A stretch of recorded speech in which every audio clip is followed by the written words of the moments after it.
Hai, namaku Lydia. Dan riwayat browsing anakku mengarahkanku ke motel mengerikan di antah berantah. Aku seorang single mom. Anakku, Elliot, selalu jadi cahaya dalam hidupku. Semenjak dia lahir, aku tahu kalau dia spesial.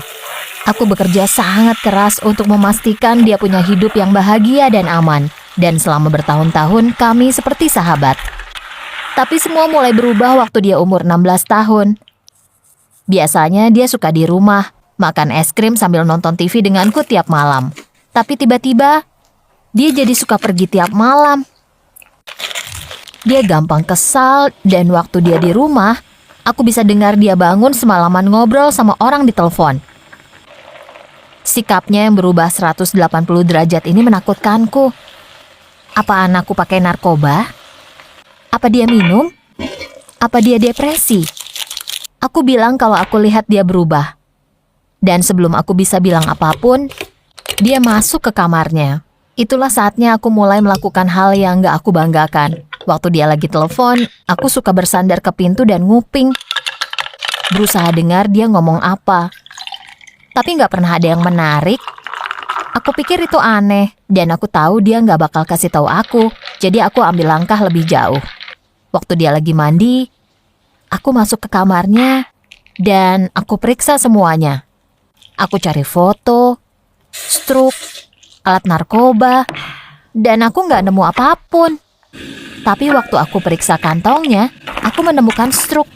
Bukan struk biasa, tapi itu struk dari sebuah bar. Anak laki-lakiku pergi ke bar. Dia punya KTP palsu. Aku nggak bisa menahan diri. Waktu dia selesai mandi, aku marah padanya. Bertanya kok bisa dia nggak bertanggung jawab banget. Kok bisa dia simpan rahasia ini dariku? Kok bisa dia buang masa depan dia gitu aja? Tapi Elliot hanya menatapku dengan jijik. Dia jelaskan kalau dia menemukan sampah itu di pinggir jalan dan dia masukin kantong untuk dibuang nanti. Aku merasa hatiku jatuh. Ternyata ibu nggak percaya sama aku sampai melanggar privasiku. Setelah bilang itu, dia lari ke atas. Aku nggak tahu aku harus percaya atau enggak. Tapi jelas, ada sesuatu yang dia nggak mau aku ketahui. Keesokan harinya, waktu dia di sekolah, aku ambil langkah besar selanjutnya. Aku periksa laptopnya. Untungnya, aku berhasil menebak passwordnya. Dan dengan itu, aku berhasil masuk. Aku langsung lihat riwayat internet dia. Awalnya, semua tampak normal. Lalu, aku lihat itu. Itu situs di mana pria bisa pekerjakan wanita untuk hal tidak senonoh. Dan anakku melihat ke semua halaman. Dia melihat foto dan info kontak dari puluhan wanita. Rasanya aku ingin muntah. Aku nggak membesarkan anakku untuk berlaku begini. Aku tahu kalau aku tanya langsung, dia pasti marah. Jadi aku memutuskan untuk blok situsnya. Aku agak gaptek, jadi aku pikir kalau aku blok, dia nggak bakal bisa lihat. Tapi tentu saja, Elliot berhasil menyiasatinya. Besoknya, dia masuk situs itu lagi. Dia mulai lebih sering pergi keluar. Setiap hari setelah sekolah, dia pergi dan waktu aku minta dia pulang, dia seperti kesal. Setiap malam aku tiduran di kasur, khawatir sama dia. Lalu, waktu aku lagi nyuci bajunya, aku menemukan noda lipstik di bajunya, dan aku tahu aku harus bertindak. Suatu malam waktu dia pergi dari rumah, aku mengikutinya. Aku pastikan untuk menyetir agak jauh supaya dia nggak lihat aku. Waktu dia berhenti di restoran, aku merasa lega. Mungkin dia cuma ketemu teman-temannya untuk makan malam. Tapi, aku lihat dia. Perempuan dengan pakaian minim. Dia terlihat seperti baru keluar dari strip club. Dia mendekati anakku dan menyapanya dengan pelukan. Aku langsung naik darah. Berani-beraninya anakku berhubungan dengan orang seperti itu. Aku ingin loncat dari mobil, tapi aku menunggu. Aku melihat dia duduk dan makan dengannya. Mereka tertawa dan ngobrol. Tapi di suatu saat, obrolan mereka seperti semakin serius. Anakku menulis sesuatu. Waktu mereka berdiri untuk pergi, aku menahan nafas. Apa mereka bakal pergi ke hotel random yang mengerikan? Kagetnya, mereka cuma pelukan. Perempuan itu pergi dan anakku berdiri di depan pintu beberapa saat. Lalu, gadis berpakaian minim lain datang dan menemuinya. Aku nggak percaya. Apa dia berusaha mencari jodoh? Berapa banyak perempuan yang dia temui? Akhirnya, rantai kencan ini berakhir setelah dia bertemu 4 perempuan. Anakku masuk mobil dan pulang. Aku harus ngebut di jalan, melewati lampu merah, dan ambil jalan pintas untuk menduluinya. Aku tahu satu-satunya cara untuk menghentikan anakku adalah dengan menangkapnya. Itulah kenapa besoknya aku janji akan menyelak dan minta penjelasan darinya. Aku ikuti dia ke restoran, sudah siap masuk dan menghadapinya. Tapi ini nggak berjalan sesuai rencana. Seorang gadis mendekati Elliot, dan Elliot melempar dirinya ke gadis itu. Mereka berpelukan seperti teman lama, dan Elliot membawa dia ke mobilnya. Aku tahu aku harus mengikuti mereka. Aku coba ikuti dari jauh, tapi sepertinya mereka melihatku. Mereka menyetir secepat mungkin, mengambil belokan tajam untuk menghindariku. Sesaat aku pikir aku kehilangan mereka. Aku berakhir menyetir keliling kota, berusaha mencari mobilnya di depan hotel. Akhirnya aku menemukannya di depan hotel kumuh.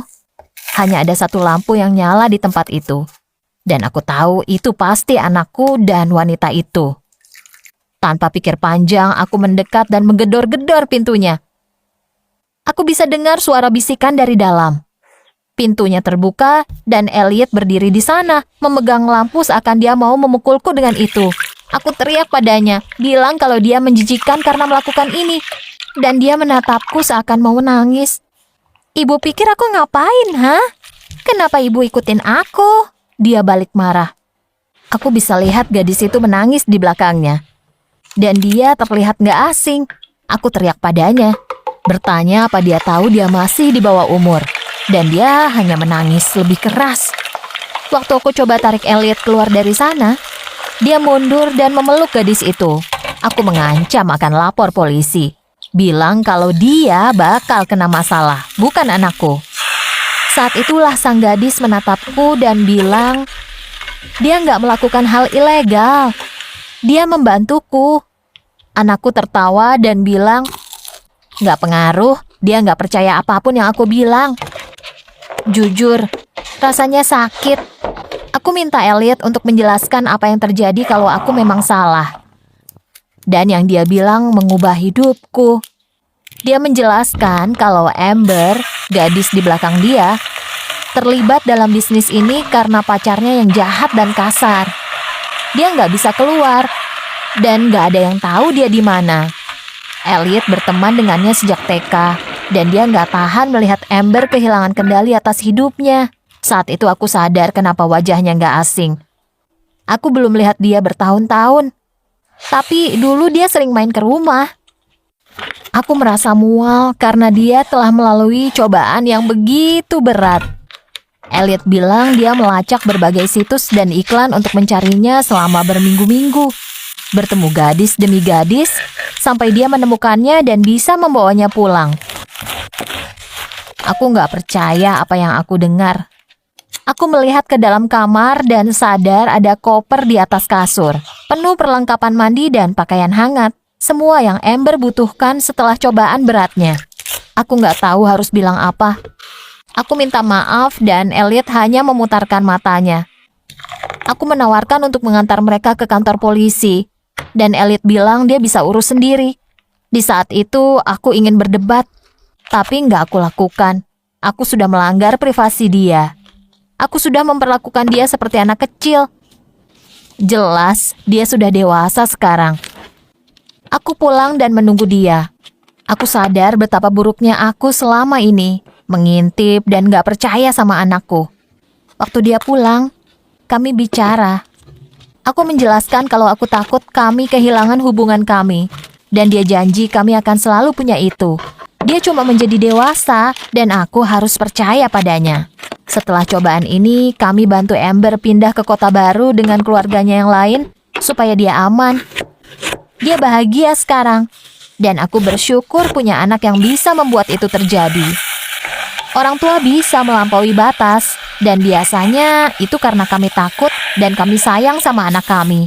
Komunikasi terbuka adalah satu-satunya cara untuk memiliki hubungan yang sehat.